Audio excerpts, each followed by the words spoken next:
حضرت حسن بصری رحمۃ اللہ تعالیٰ علیہ ارشاد فرماتے ہیں کہ میں دریا کے کنارے گیا تو وہاں میں نے ایک شخص کو دیکھا، وہ اپنی ایک خاتون کی گود میں سر رکھ کے بیٹھا اور قریب ایک بوتل بھی پڑی ہے۔ میرے دل میں معاذ اللہ خیال آیا کہ دیکھو کس انداز میں ایک عورت کے ساتھ یہ ہے، اور پاس بوتل بھی پڑی ہے، جانے شراب ہے۔ کہتے میں سوچ ہی رہا تھا کہ اچانک کی کشتی آ رہی تھی دریا میں، وہ ہجکو لے کھائے، کشتی میں 4-5 لوگ تھے، وہ دریا میں ڈوبنے لگے۔ وہ آدمی تیزی سے اٹھا، دریا میں چھلانگ لگائی، پہلے ایک کو نکالا، پھر دوسرا نکالا، پھر تیسرا نکالا، ایک بندہ رہ گیا۔ کہنے لگا حضور مجھے تو آپ نے گناہگار سمجھا ہے، میں تو بڑے غلط انداز میں یہاں بیٹھا ہوں، آپ نے جو سوچا، چلیں یہ چوتھا بندہ آپ نکالنا ہے، کرے نا یہ کام، کرے نا یہ کام، بڑے بھولے بھالے، بڑے اللہ والے، ریاض آپ کو بس ہم ہی جانتے ہیں، اتنی جلدی فتویٰ۔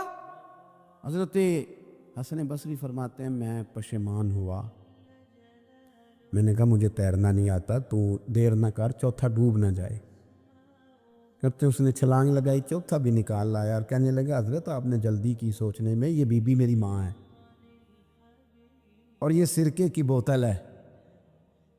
ہم ماں بیٹے کا یہ مشغلہ ہے کہ یہ وہ جگہ ہے جہاں آ کے لوگ مسافر اترتے ہیں، اور یہاں سے کسی کا گھر 100 میل ہے، کسی کا 200 میل ہے۔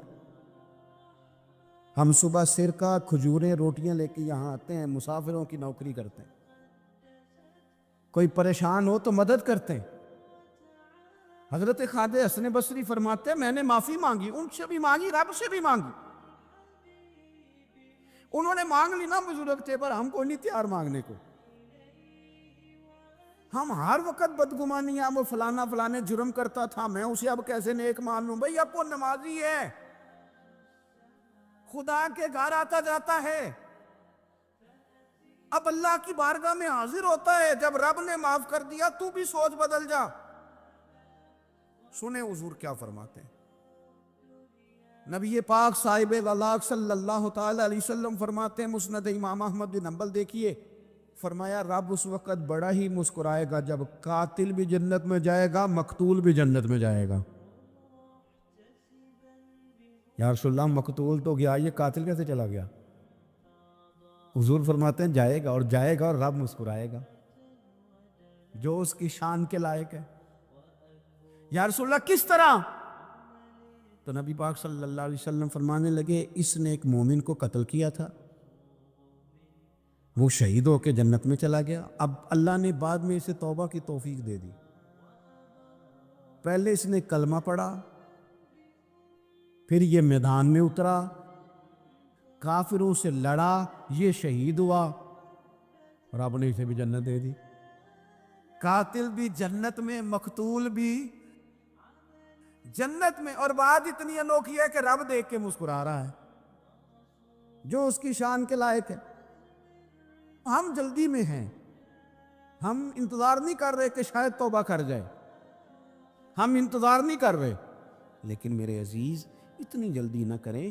سوچوں کا صاف ہونا، ذہنوں کا پاک ہونا، اور لوگوں کے بارے میں گمان کا اچھا ہونا۔ آپ کسی نفسیات کے ڈاکٹر کے پاس چلے جائیں، اسے کہیں ٹینشن بڑی ہے، میں ان کے مضامین پڑھتا رہتا ہوں، وہ سب سے پہلا سبق آپ کو یہ پڑھائیں گے کہ اچھا سوچا کریں۔ اچھا سوچنے سے بندہ تندرست رہتا ہے۔ کس سے بندہ تندرست رہتا ہے؟ ہیں جی واقعی میں کہتا ہوں کہ ہم اپنی غلطیوں سمیت اپنے آپ سے بڑا پیار کرتے ہیں، اور دوسرے کی ایک غلطی نظر آ جائے تو ہمیں گھن آنے لگ جاتی۔ آپ جلدی نہ کریں، مالک نے موقع دیا ہے بندوں کو، نہ وہ کسی کا رزق چھین رہا ہے، نہ سانسیں چھین رہا ہے، وہ اپنی زمین پہ چلنے بھی دے رہا ہے، رہنے بھی دے رہا ہے، تو جب اس نے موقع دیا ہے آپ بھی تھوڑا موقع دیں۔ اللہ بڑا کریم ہے، دروازے کھولے گا، اس کے بندے اس کی بارگاہ تک پہنچیں گے۔ بدگمانیاں اور پھر بدگمانیوں کا عروج، اور اس لیول تک جا کے بات کر دینا ہے کہ جہاں سے خوف آئے کہ یار یہ بات نہیں کرنی چاہیے۔ رسول کائنات سرور دو عالم صلی اللہ تعالی علیہ وسلم فرماتے کہ اللہ مسکراتا ہے. دیکھو ہمارے ہاں نا ایک اور بھی مسئلہ بن گیا ہے.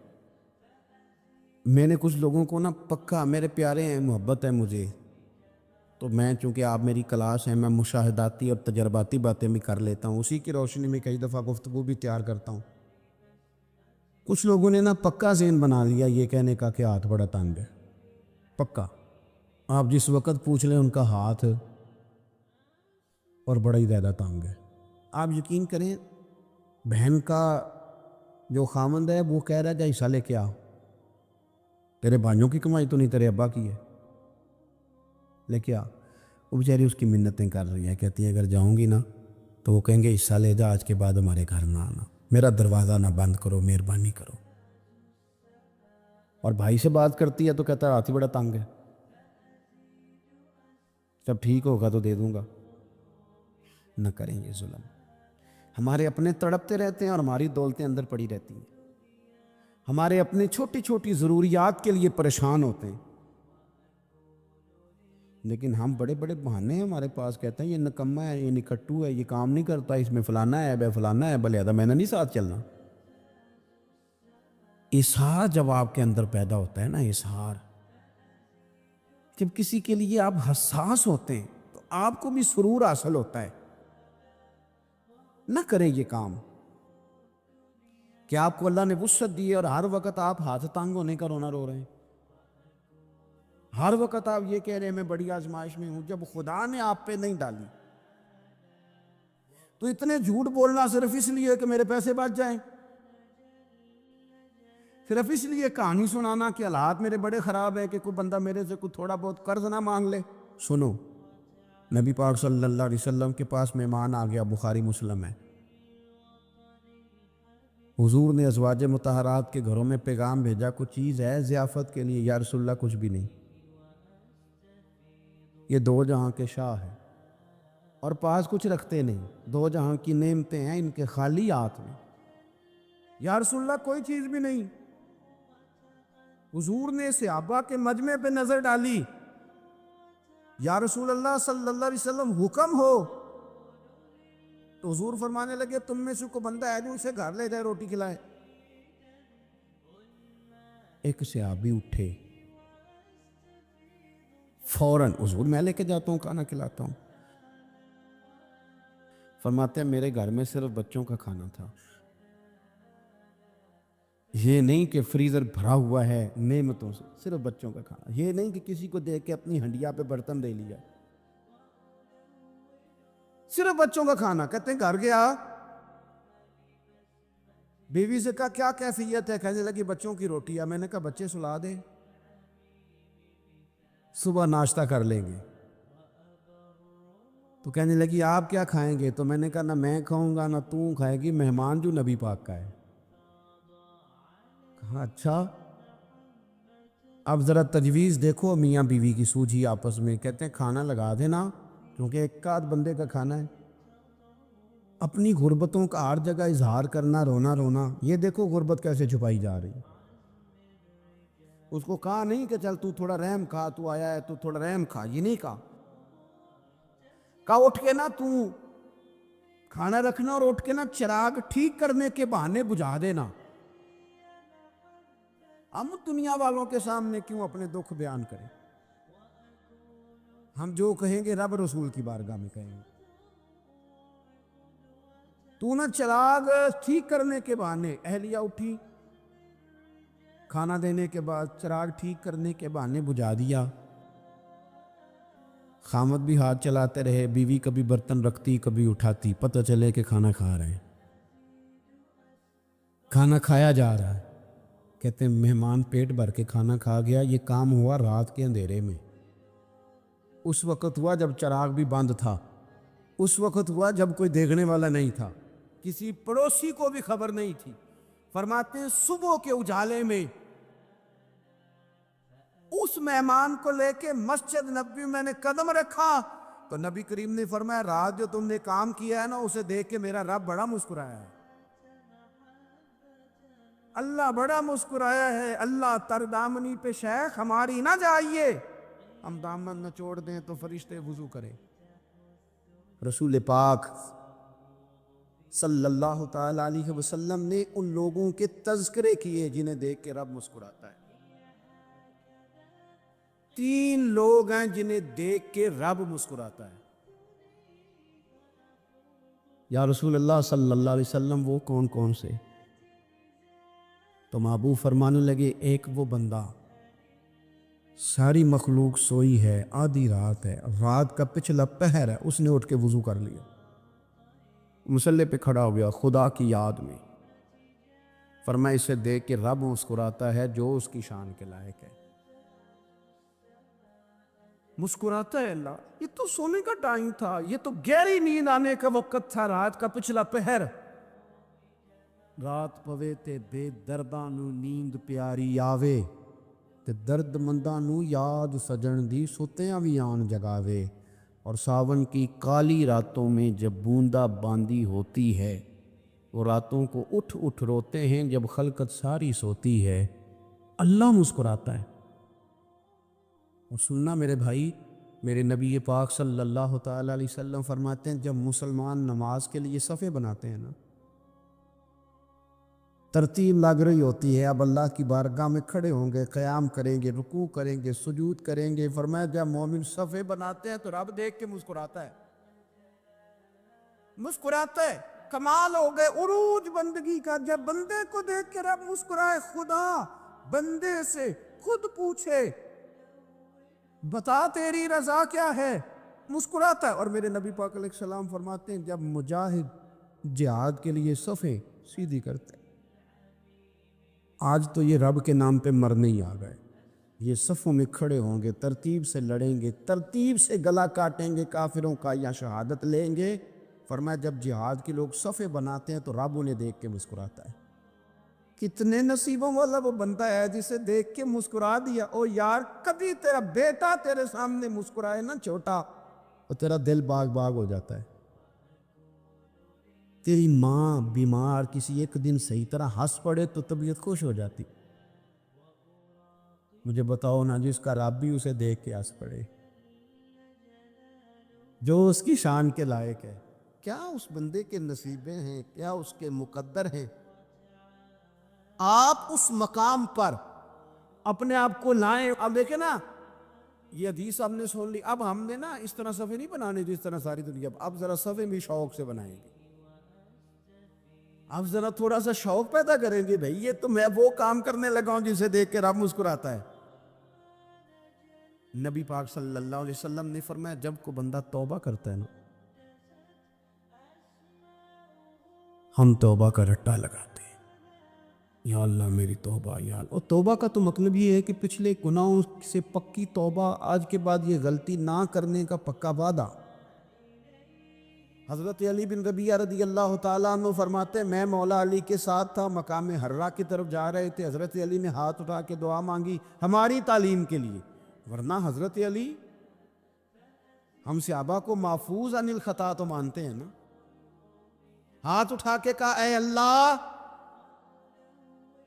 ہمارے گناہ بخش دے، تیرے علاوہ کوئی معاف کرنے والا نہیں۔ اور پھر حضرت علی آسمان کی طرف دیکھا اور دیکھ کے نا حضرت علی بن ربیعہ کو تو مسکرائے۔ حضرت علی بن ربیعہ کہنے لگے حضور مسکرائے کیوں؟ وہ فرمانے لگے ایک دن میں حضور کے ساتھ اسی طرح آیا تھا، اسی طرح حضور نے دعا فرمائی تھی ہماری تعلیم کے لیے، اور پھر حضور مجھے دیکھ کے مسکرائے تھے اور فرمایا جب کوئی بندہ رب کی بارگاہ میں اس طرح استغفار کرتا ہے تو رب مسکراتا ہے، اور مسکرا کے فرماتا دیکھ لو میرے بندوں کو پتہ ہے کہ میرے علاوہ معاف کرنے والا کوئی نہیں۔ 2 میں نے آنسو بہائے تھے تو اس کے کرم نے تو موتی سمجھ کے چون لیے۔ سنو نا حضور اس استغفار کو، اللہ کو یار رات کو توبہ کر کے سونا چاہیے ہمیں۔ کچھ غلطیاں ہم کرنا نہیں چاہتے پر ہم سے ہو جاتی ہیں، کچھ دل ہم توڑنا نہیں چاہتے پر وہ ٹوٹ جاتے ہیں، ہماری مجبوری ہوتی ہے ٹوٹ جاتے۔ رات کو اس کی بارگاہ میں ہاتھ باندھ کے کشکول طلب دراز کر کے خوب استغفار پڑھنا چاہیے کہ مالک بندے ہیں نا کیا کریں، نفس کا ساتھ ہے، دنیا کا ساتھ ہے، خواہشات نفسانیہ، مالک معاف کر دے۔ درد سے توبہ، رسم نہ ہو، کہانی نہ ہو، لفظ نہ ہو، جملے نہ ہو، اور جناب ایسے لوگوں کے بیچ بڑے ہاتھ باندھ کے اور بڑا کوئی ضرورت نہیں، آپ اکیلے اپنی چارپائی پہ بستر کے اندر منہ دے کے بھی درد سے کہیں گے نا معاف کر دے تو وہ تو مہربانی بڑا ہے۔ میرے نبی پاک صلی اللہ علیہ وسلم مثال دیتے ہیں، فرمایا ایک آدمی صحرا میں جا رہا ہے، صحابہ سے حضور خطاب کر رہے ہیں، فرمایا ایک آدمی صحرا میں جا رہا تھا، اس نے اپنی اونٹنی پہ کھانا پانی پیسے ہر چیز رکھی ہوئی تھی، صحرا تھا بہت بڑا، درمیان صحرا کے گیا تو تھوڑا سا سستانے کے لیے آرام کرنے کے لیے اونٹنی سے نیچے اترا۔ اب اس نے اونٹنی کی لگام، اونٹنی کی نکیل اپنے سرہانے کے نیچے رکھی، ہاتھ کے ساتھ پکڑی اور سو گیا۔ تھوڑی ہی دیر کے بعد جب اس کی آنکھ کھلی تو دیکھا اونٹنی غائب ہے۔ صحرا میں وہ پیدل نہ آگے جا سکتا ہے، نہ پیچھے جا سکتا ہے، نہ دائیں نہ بائیں، کھانے کو روٹی نہیں، پینے کو پانی کا قطرہ نہیں، تھوڑا ادھر بھاگا ادھر بھاگا، تھک گیا۔ کریم محبوب فرماتے ہیں وہ پوری طرح نڈھال ہو گیا اور مایوس ہو گیا، معاذ اللہ، مایوس ہو کے دوبارہ اسی جگہ آ کے لیٹ گیا جہاں پہلے لیٹا تھا، انتظار کرنے لگا کہ اب موت ہی آئے گی، آخری وقت ہے، نہ میں پیدل یہ صحرا کراس کر سکتا ہوں، نہ پیچھے جا سکتا ہوں، نہ کھانا ہے نہ پانی ہے، سوائے موت کے کوئی سہارا نہیں۔ حضور فرماتے ہیں وہ رستے میں دوبارہ لیٹ گیا، اچانک اس نے رخ بدلا تو اونٹنی سامنے کھڑی تھی۔ حضور نے صحابہ سے پوچھا بتاؤ نا اسے بھلا کتنی کو خوشی ہوگی؟ یا رسول اللہ جی سے نئی زندگی مل گئی ہے۔ آپ دیکھیں نا سارے ڈاکٹروں نے کہہ دیا کہ اس کے تو گردے معدہ جگر ہر چیز ختم ہے، گھر لے گئے خدمت کرو، ہر طرف پریشانی ہے۔ وہ بندہ بھی سمجھ گیا ہے کہ آخری وقت آ گیا، کل جاؤں پرسوں جاؤں، تیاری ہو گئی، سب لوگ آ گئے، باہر والے بھی آ گئے، یہ ماحول ایک عجیب رنگ اختیار کر گیا۔ اچانک ایک ڈاکٹر نے آ کے کہا نہیں نہیں غلطی لگ گئی تھی۔ مجھے بتائیے انداز کیا ہوتا ہے؟ بغیر دعائی کے بندہ اٹھ کے کھڑا نہیں ہو جاتا، او میں تو بچ گیا ہوں۔ نبی پاک صلی اللہ علیہ وسلم فرمانے لگے اس کی اونٹنی مل گئی، بتاؤ بھلا اسے کتنی خوشی ہوگی؟ یا رسول اللہ وہ تو دوبارہ دنیا میں آ گیا۔ حضور فرمانے لگے اسے کچھ بھی خوشی نہیں ہوئی۔ جب کوئی رب کا گناہ گار بندہ آ کے توبہ کرتا ہے، رب کو اس سے کئی گنا زیادہ خوشی ہوتی ہے۔ میرا بندہ آ گیا ہے، میرا بندہ آ گیا ہے، میرے گھر آ گیا، اس نے آنسو بہائے ہیں، اس نے کہا اللہ میں تیرا ہی ہوں، تیرا ہی رزق کھاتا ہوں، تیری ہی زمین پہ رہتا ہوں، تیرے نام سے میری سانسیں چلتی ہیں۔ وہ آ گیا۔ فرمایا اس اونٹنی والے سے زیادہ رب کو خوشی ہوتی ہے جب گناہ گار آ کے توبہ کرتا۔ گناہ گاروں کے آنسو اس کی بارگاہ میں بڑے مقبول ہیں، لیکن ہم رسم ادا کرتے ہیں، توبہ نہیں کرتے۔ ہم اپنے آپ کے ساتھ دھوکہ کرتے ہیں، جھوٹ بولتے ہیں۔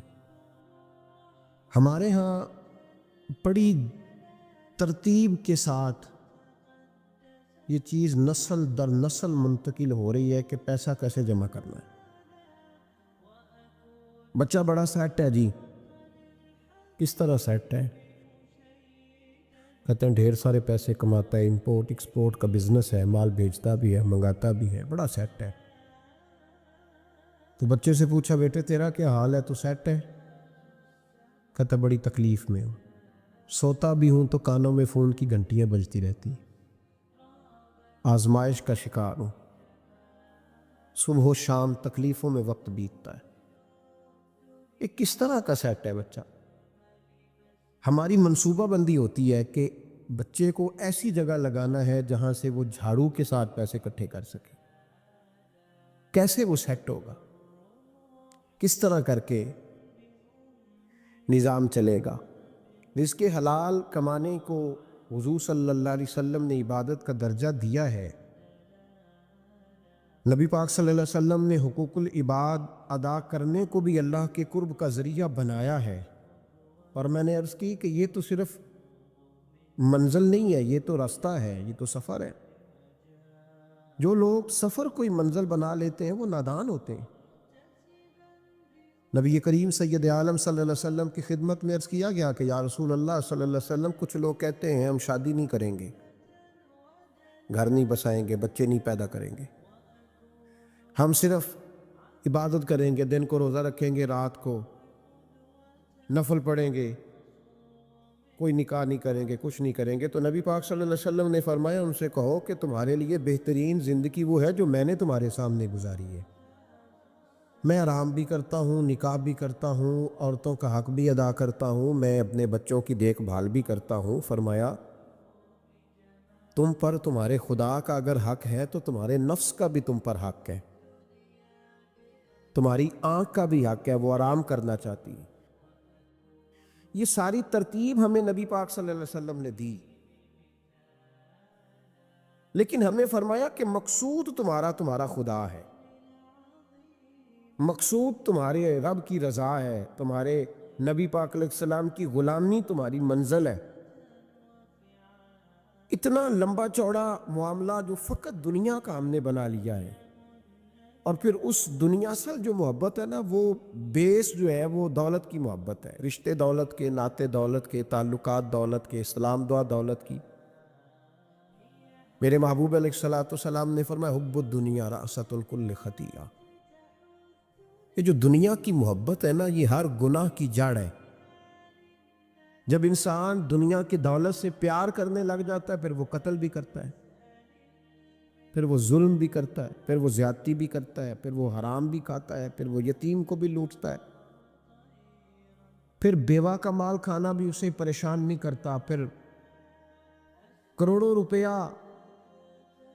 ہضم کر لیتا ہے، لکڑ پتھر ہر چیز اس کو ہضم ہونے لگتی ہے۔ اصل بات یہ ہے کہ اسے محبت دنیا کی دولت سے ہو گئی ہے۔ ایک بزرگ کے پاس ایک نوجوان آیا، اس نے کہا حضرت جی میرا نماز میں دل نہیں لگتا۔ تو بزرگ فرمانے لگے تیرا مسئلہ اصل یہ نہیں، تیرا مسئلہ اور ہے۔ نے کہا حضور سمجھا دیں۔ تو وہ فرمانے لگے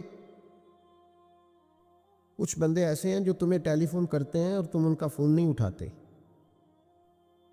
اور کچھ ایسے ہیں جن کو تم دن میں خود 3 دفعہ فون کر کے حال پوچھتے ہو۔ حضور کیا مطلب؟ فرمانے لگے جس سے پیار نہیں نا، اس سے اظہار بیزاری ہے، تو اس کا فون بجتا رہے تو کہتے ہیں میں تھا نہیں، میں موجود نہیں تھا، فون چارجنگ پہ تھا، گھر چھوڑ گیا تھا، بہانہ ہے۔ اور جس سے محبت ہے اس کو ٹیلی فون کر کے کہتے ہیں آپ پریشان تو نہیں ہوتے؟ بس میرا سلام لینے کو دل کر رہا تھا۔ فرمانے لگے کہ تیرا اصل مسئلہ یہ ہے کہ تو نے محبت نہیں کی اللہ رسول سے۔ اگر تیرا خدا رسول سے پیار ہوتا تو یہ جملہ کیسے آتا کہ نماز کو دل نہیں کرتا؟ پھر تو تیرا تہجد کو بھی دل کرتا، پھر تو تیرا ہر وقت قرآن پاک سینے سے چمٹائے رکھنے کو دل کرتا، اس لیے کہ تیرا مقصود اللہ کی ذات ہوتی۔ چونکہ مقصود دنیا داری ہے، مقصود دولت بنا لیا معاذ اللہ، مقصود ایک رنگ بنا لیا ہے، اس کا نقصان قوم اٹھا رہی ہے۔ نقصان رشتوں میں، نعتوں میں حسن نہیں رہا، پیار نہیں رہا، ترتیب نہیں رہی۔ ایک ناروے سے دوست نے فون کیا، مجھے کہنے لگے آپ بڑی تقریریں کرتے ہیں، کوئی ہمارے حق میں بھی کر دو۔ تو میں نے کہا کہ آپ کو کیا ہے؟ کہنے لگے آپ پردیسیوں کی مجبوریاں نہیں سمجھتے۔ میں نے کہا کیا ہوا؟ کہنے لگے حضرت جی شکوہ ہے کہ ہمارے اپنے ہمیں جب بھی فون کرتے ہیں وہ یہ نہیں پوچھتے کہ شام کا کھانا کھایا ہے کہ نہیں کھایا، وہ کہتے ہیں وہ شادی آ گئی ہے تو جلدی کرو، پیسے بھیج دو، فٹافٹ کرو۔ کہتے ہیں کبھی کسی نے ہم سے ہمارا حال ہی نہیں پوچھا، کبھی کسی نے یہ غور ہی نہیں کیا کہ وہ پردیس میں گیا ہے، اور انشاءاللہ پردیسی کوئی بھی نہ تھی وے ککھ جنہ تو پارے تاڑی مار اڑانا باہو اسی آپ ہی اڈن ہارے۔ تو تیار بیٹھے ہیں، حال ہی کوئی نہیں پردیس میں۔ یہاں حال یہ ہے کہ جو فون کرتا ہے، ایک بزرگ کہنے لگے کہ 22-23 سال دیے ہیں پردیس کو، تو اپنی ہی بیوی کو فون کیا ہے کہ اب نہیں ہوتا، گھٹنوں میں درد رہتا ہے، کمر کمزور ہو گئی ہے۔ اب میرا دل کرتا ہے گھر آؤں اور میں اپنے گھر میں بیٹھ کے بچوں کے بیچ بیٹھ کے روٹی کھاؤں. اعصاب کمزور ہو گئے، دل کی دھڑکن تیز رہتی، پتہ نہیں کب وقت آ جائے. تو کہتے ہیں میری بیوی جسے میرے دکھ سکھ کا ساتھی ہونا چاہیے، وہ کہتی ہے چلیں 3-4 سال اور لگا لیں پھر آ جانا. او بھائی، کیا اس شخص کے ساتھ کیا تعلق ہے؟ اس کا بھائی اسے فون کرتا ہے تو کہتا ہے میں پیسے دے دوں گا، جب آؤ نا تو ایک موبائل ضرور لے آنا. اس کو لوگ فون کرتے ہیں، رابطہ کرتے ہیں کہ جناب وہ ایک چھوٹی سی چیز، وہ میں پیسے دے دوں گا. تو پیسے دینے ہیں تو یہاں سے کون سی چیز نہیں ملتی؟ صرف فرمائشیں، لوگوں کے ساتھ تعلق صرف جیب کا رشتہ، صرف جو ہے وہ تعلق صرف اس چیز کا کہ وہ آدمی ایک ATM مشین ہے تو فٹافٹ کارڈ ڈالو تاکہ آپ کے حصے کے پیسے نکل آئیں. یہ مزاج اس نے نقصان کیا ہے، دراڑیں پڑ گئی ہیں، حالات بگڑ گئے ہیں. میرے نبی کریم سید عالم صلی اللہ تعالی علیہ وسلم نے رشتوں کو جو وقار دیا. امام غزالی رحمۃ اللہ تعالی علیہ نے لکھا ہے مکاشفۃ القلوب میں، فرماتے ہیں کچھ لوگ قیامت کے قریب آئیں گے جن کے نبی پاک صلی اللہ علیہ وسلم نے نشاندہی کی ہے، ان کے پاس کوئی شخص نہ بیٹھے ورنہ اس کا دل کالا ہو جائے گا. کہ حضور وہ کون سے؟ تو فرمانے لگے نبی پاک نے کچھ لوگ بتائے ہیں، ان کے پاس نہیں بیٹھنا. کون سے؟ مصطفیٰ کریم نے فرمایا یحبون الدنیا وینسون الآخرہ، جو دنیا کو سے پیار کرنے لگے اور آخرت کو بھول جائیں. امام صاحب فرماتے ہیں ان سے دور رہنا، دل کالا ہو جائے گا. یحبون المال وینسون الحساب، وہ جو نبی پاک نے فرمایا نا کچھ لوگ آئیں گے جو مال سے تو پیار کریں گے پر اس کے حساب کو بھول جائیں گے، ان سے بچنا. فرمایا یحبون القصور وینسون المقبرہ، جو مکانوں سے تو پیار کریں گے پر اپنی قبروں کو بھول جائیں گے. اور فرمایا ان لوگوں سے بھی بچ کے رہنا، ان سے بھی پرہیز کرنا کہ جو لوگ یحبون الخلق وینسون الخالق، جو لوگ مخلوق سے تو پیار کریں گے، بندوں سے بڑا پیار کریں گے لیکن اپنے رب کو بھول جائیں گے، ان لوگوں سے بھی بچیں. ایسے لوگوں سے نبی پاک صلی اللہ علیہ وسلم نے نشاندہی کی، ان سے بچیں. تعلقات میں خلوص ہوتا ہے. جب کوئی آپ کی غربت سے پیار کرتا ہے تو وہ آپ کا اصل دوست ہوتا ہے. جب وہ آپ کی تنہائیوں سے، آزمائشوں سے پیار کرتا ہے تو اس کا آپ کے ساتھ رشتہ خالص ہوتا ہے. جو آدمی دولت کو دیکھ کر پیار کرے اور دولت کو دیکھ کر آپ کے ساتھ وابستگی کا اظہار کرے تو اس شخص کا پیار سیدھا سیدھا میرے رسول پاک سید عالم صلی اللہ علیہ وسلم نے ہمیں استغنا کا حکم دیا ہے، بے نیازی کا. یہ دنیا داری میں الجھنا، دنیا کے بن کے جینا، دنیا کے ہو کے رہنا. آپ یقین کریں سارے رشتے، میں نے سعودی عرب میں پیر دیکھے، پیر مریدوں کی لسٹیں لے کے جاتے، ان کو ٹیلی فون ہوتا ہے تمہارے پیر صاحب آ گیا، تم بھی پہنچ جاؤ، ٹھنڈی بوتلیں لے آنا آتی دفعہ. وہاں وزن اٹھایا نہیں جاتا واپسی پہ. ہمارے کئی سنگی ناراض ہو گئے، حضرت آپ آتے ہیں تو آپ بتاتے نہیں. تو میں کہتا ہوں یہاں بھی یہی کام کرنا ہے، ہم تو اپنے گناہوں کی معافی لینے آئے، تو ہم جس کام آئے ہمیں کرنے دو، کیوں الجھاتے ہو؟ وہاں جا کے بھی جہاں خالصتاً انسان کا رجوع اللہ کا وقت ہے، وہاں بھی وہی حالات پیدا ہو گئے، ہر طرف دنیا داری. اور یہ پیروں کی بات کرتا ہوں تو آپ بڑے مسکراتے ہیں. میں نے بڑے بڑے مفت خورے دیکھے ہیں، بڑے بڑے، یہ ہر طبقے میں ہوتے ہیں، ہر طبقے میں. ایک صاحب مجھے ایئرپورٹ پہ ملے، کہنے لگے جی کتنے دن رہا ہوں، ماشاءاللہ ایک دن بھی روٹی جیب سے نہیں کھائی. میں نے کہا بڑے کامیاب ہو کے آ رہے ہیں آپ. یہ تو بات باعث سے فخر ہے، جا کے کسی اخبار میں فوٹو چھپاؤ.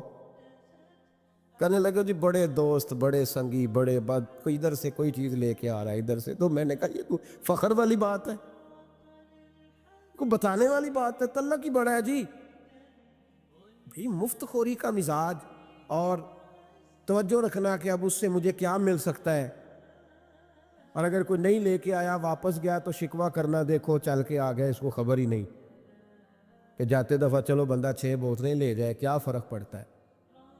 یہ کمزور ذہن ہے، یہ دنیا داری ہے، یہ نفس پرستی ہے، یہ پیسے کی غلامی ہے۔